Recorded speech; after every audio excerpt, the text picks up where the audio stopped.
earth is crammed with heaven, and every common bush afire with God. But only he who sees takes off his shoes. Elizabeth Barrett Browning.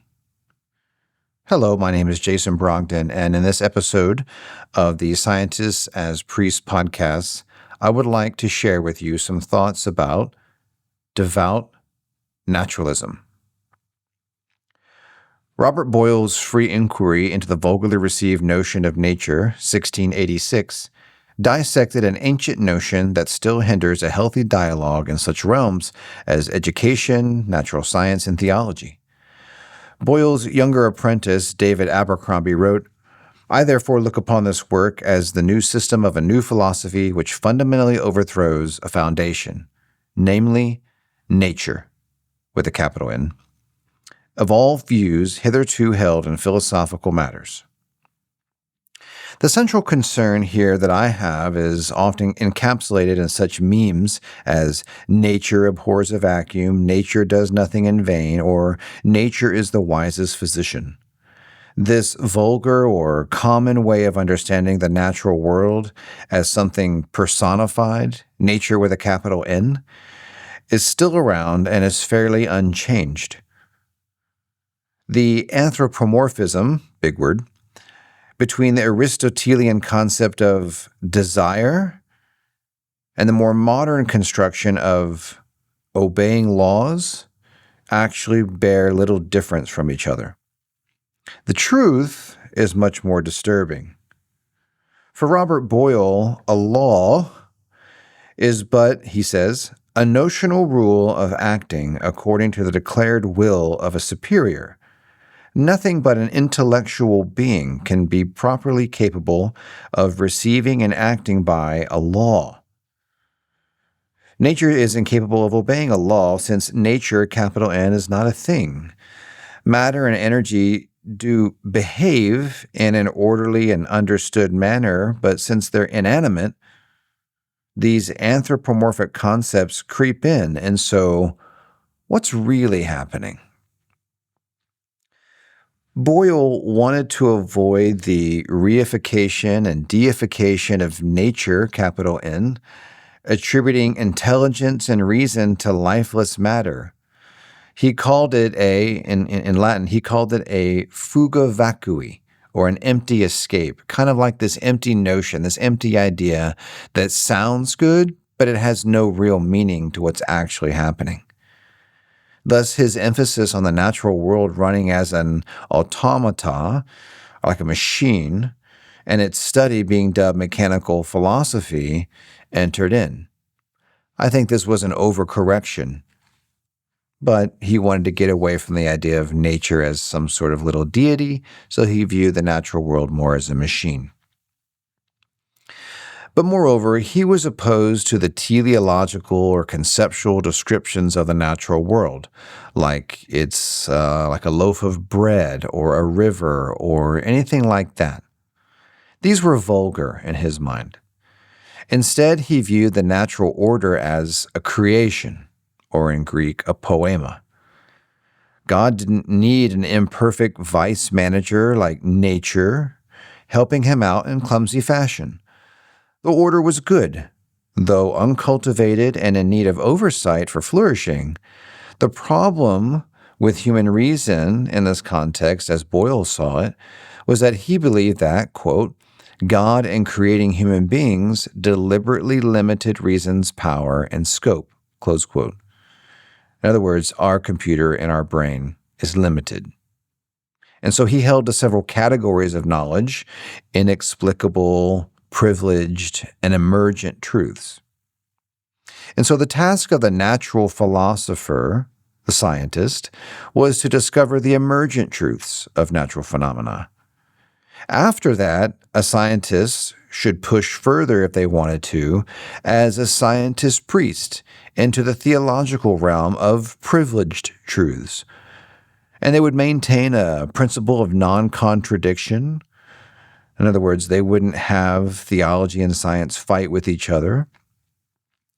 Mysteries, or these inexplicable things in the natural realm and in the immaterial or spiritual realm, whatever you want to say, are to be explored and coordinated We do this already in a way with those fundamental forces of the universe and physical material reality, and then we act like that's all normal, but it's quite strange. Although the phenomena themselves might seem incomprehensible, inexplicable, or even at times apparently contradictory, the goal of the natural philosopher, as Boyle saw it, was to provide intelligible and consistent explications of the phenomena of the natural world. As a matter of fact, in his work Defense of Doctrine, he admonished the practice of providing natural explanations as much as possible. Our controversy is not what God can do, but about what can be done by natural agents, not elevated above the sphere of nature.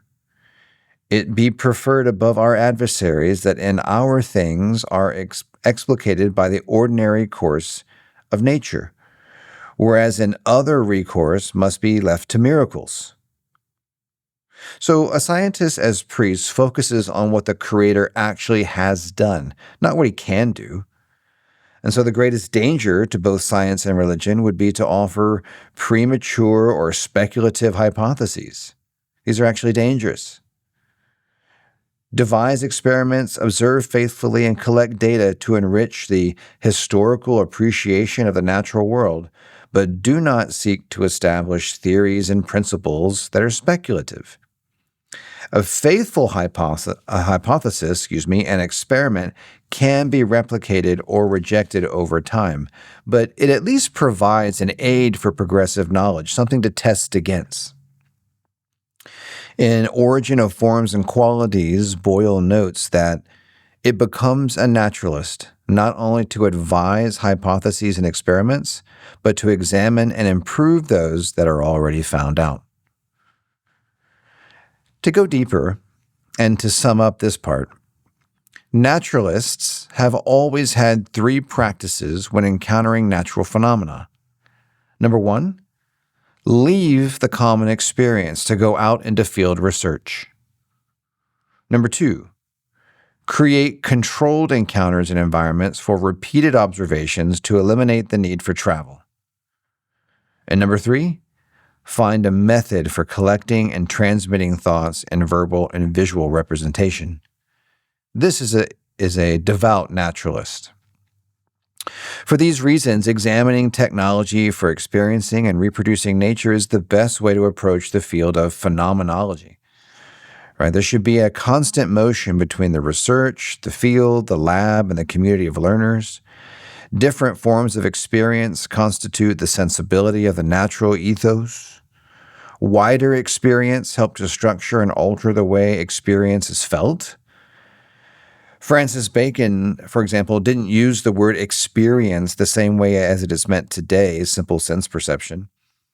Instead, by experience, he meant the skill and expertise that could be gained from a close and prolonged acquaintance with the subject being studied. I repeat the parts that I think are most important. A close and prolonged acquaintance. That is real experience for the naturalist. The senses can be superficial, deceptive in ways, and so the role of the controlled experiment focuses human observation in a deeper manner. Experiments simply discover emergent realities, and they may be limited to how our world is presently constructed and provide a process to test these limited truths elsewhere. And so Bacon wanted us to avoid becoming the spider in a palace who only knows the room in which she stays.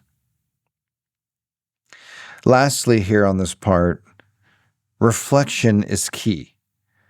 And naturalists have long adopted artistic and literary techniques to preserve and render their own experiences accessible to as many as possible. They didn't hide behind jargon. Illustration facilitates illumination. The final stage would be sharing through some venue of publication. And in his work, A Skeptical Dialogue, Boyle would proclaim that the understanding remains still the judge. And the effort to share is a desire to proclaim.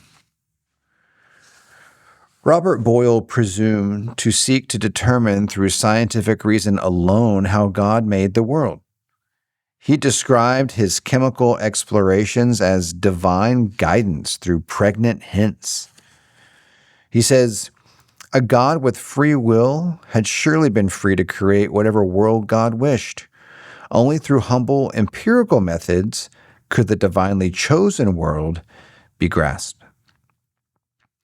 Boyle would press the matter, pardon the pun, further when referring to notions of nature and laws as only figurative terms, since inanimate matter is too stupid to know what a law actually is and how to obey it.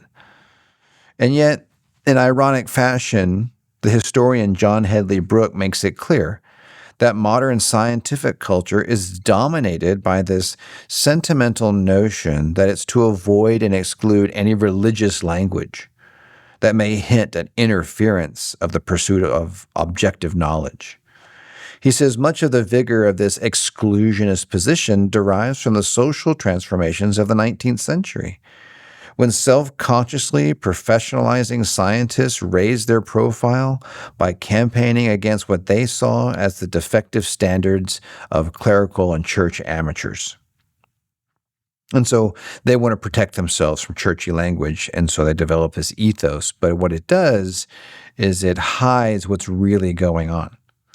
And so still today, to refer to quote-unquote nature, capital N, as some sort of materialistic entity is just masking divine language as science, since nature is just another analogy meant to convey metaphysical concepts independent of theistic reference.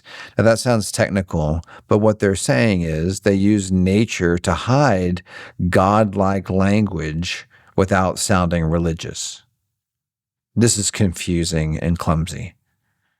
And so resistance to the idea of a priestly voice of the scientist has less to do with understanding reality and more to do with rhetoric in defense of some kind of a scientific culture. It is indeed best if science as a practice does understand itself as objective and disinterested in political and moral issues. Such knowledge could be really interesting to theology. I mean, it can be trusted not to have some sort of weird bias or agenda.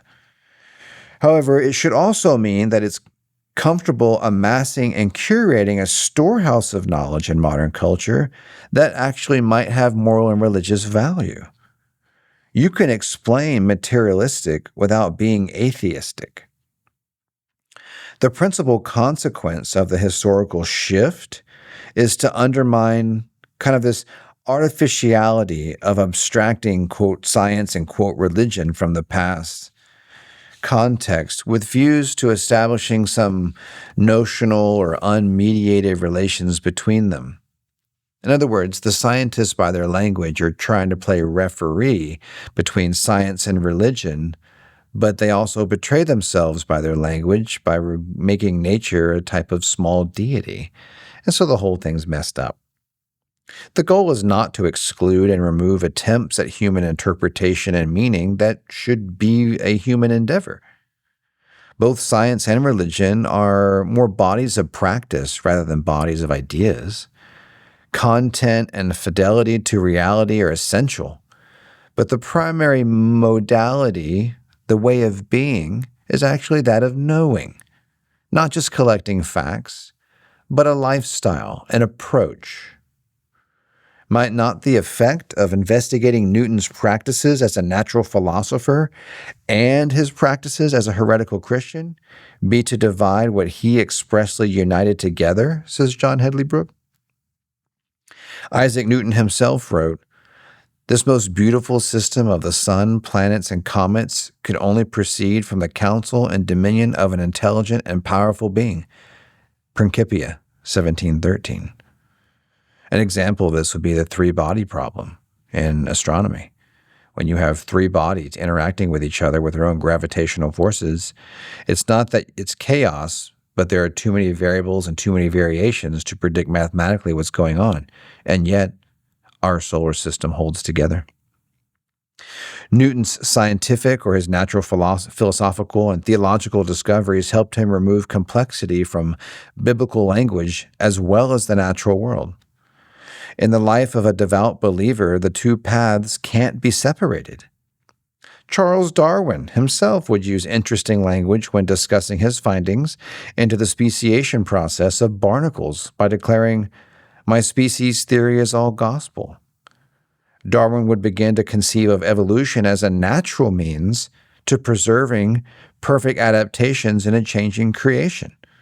See also Stephen Jay Gould, Hen's Teeth and Horse's Toes. Galileo repeatedly wrote that a robust understanding of nature was one of the best aids to correct interpretation of holy texts in his letter to the Duchess Christina, 1615. In sum, a scientist is unequivocally a moral agent whose knowledge is meant for sharing, progress, and edification. This is observed in the historical case of Thomas Henry Huxley, more in a negative sense, in that he took a perception of a divinely designed world and transformed it to that of a godless universe, and in the process, he coins his famous term, agnosticism. I think this carries moral significance for scientists themselves more than anyone else. It shapes their moral content and framework and sets the ethos for how future scientists are being forced to think about their craft. It's better to use, I think, and allow explicitly religious language in science than mask it as some sort of personified demigod who obeys laws. And so the question becomes, again, what do we want? What do we seek? A more telling criterion might be satisfied if it could be shown that the scientific and religious interests were integral to a larger enterprise, say like that of creation, which may then be said to confer a type of unity on what might otherwise be seen as disparate and separate endeavors. John Hedley Brooke. We shouldn't let ego, fear, sloppy rhetoric restraints, and self-deception prevail in knowing and making known all of reality. In other words, I think we should be devout naturalists. My name is Jason Brogdon, and it is April 3rd, 2025.